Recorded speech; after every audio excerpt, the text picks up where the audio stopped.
আসসালামু আলাইকুম। মিলিস মম কিচেন থেকে নতুন একটা রেসিপি নিয়ে আসছি।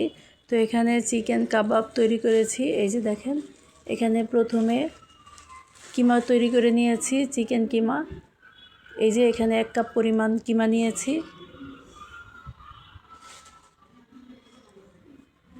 কিমার সাথে এখন দিয়ে দিচ্ছি 1 টেবিল চামচ পরিমাণ পেঁয়াজ বাটা। তারপরে দিয়েছি 1 চা চামচ পরিমাণ আদা রসুন বাটা। তারপরে এখানে দিয়েছি স্বাদমতো লবণ। তারপরে দিয়েছি 1 চা চামচ পরিমাণ মরিচের গুঁড়া। তারপরে দিয়েছি 1 চা চামচ পরিমাণ ভিনেগার। তারপরে দিয়েছি 1 চা চামচ পরিমাণ সয়াবিন তেল। তারপরে এই যে দেখেন, সব উপকরণ একসাথে মিশিয়ে নিচ্ছি।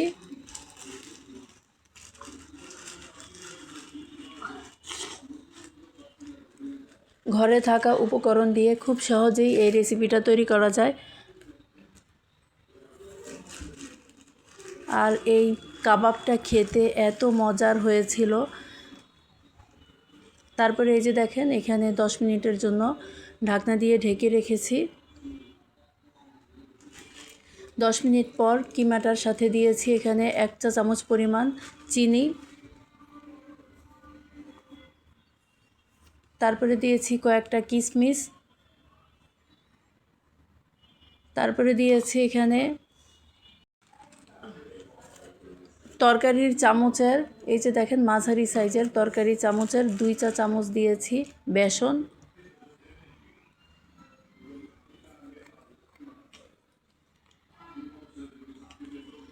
তারপরে দিয়েছি এখানে একটা ডিম।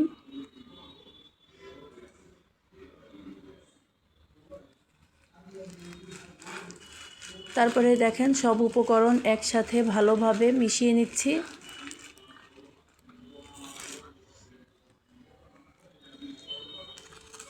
তো এই যে ভালোভাবে মিশিয়ে নিয়েছি। এ পর্যায়ে চুলার কাছে চলে এসেছি। এখানে পাতিল গরম করে নিয়েছি।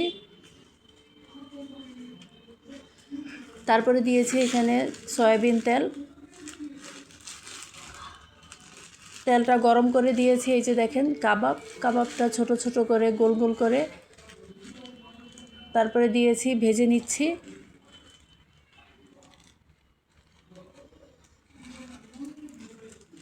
তো খুব সহজভাবে আপনাদের সামনে উপস্থাপন করার চেষ্টা করেছি। ইনশাল্লাহ আশা করছি আপনারা পারবেন।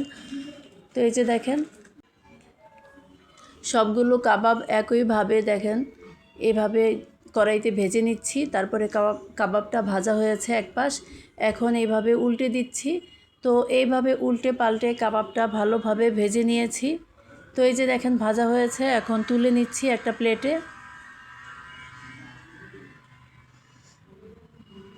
তো সবগুলো কাবাব এইভাবে ভেজে নিব।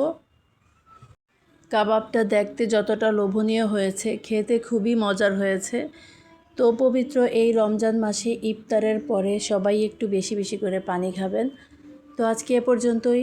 আল্লাহ হাফেজ।